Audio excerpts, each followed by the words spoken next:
When it comes to replacing your chain, you might not know what size it is, so how can you tell? Well, there is one easy way of deciding what size your chain is. You have to measure the pitch, which is the distance between the two pins, and you also have to measure the width, which is how wide it is. So if you take a look at this chain here, there is no markings on it whatsoever. So all we do is we measure from the centre of that pin to the centre of that pin. That will tell us the width. Measure it in 1/8 of an inch. For those of you who remember, that's the old system. And that tells us it's 5/8 of an inch. So well, that will be a 5 pitch. So if you look at the chain, it will say 525, 530, 520. So the first 5 of the number is the pitch of the chain. 5/8 of an inch. So if we can write that down, we know that it's a 5 something or other.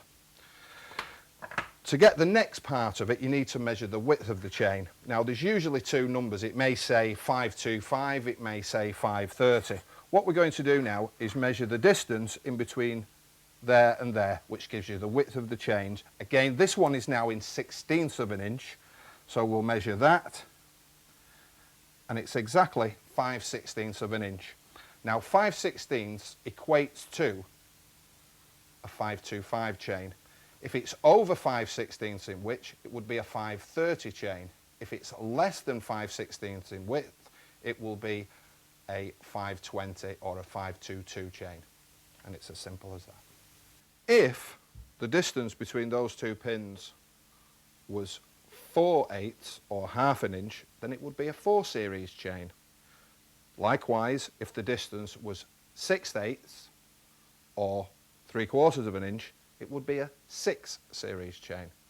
So there we go, chains all sorted out. Here's another tip for you.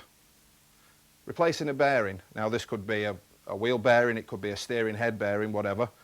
You'll know that to expand something, you put it in the oven. So basically, if you wanted to put a bearing into a hub, say, and the hub would fit in the oven, you could put it in, warm it up, put the bearing in.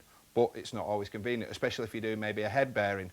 You can't put the actual frame into the oven to warm it up. So what you can do is take the bearing, put it in the freezer overnight.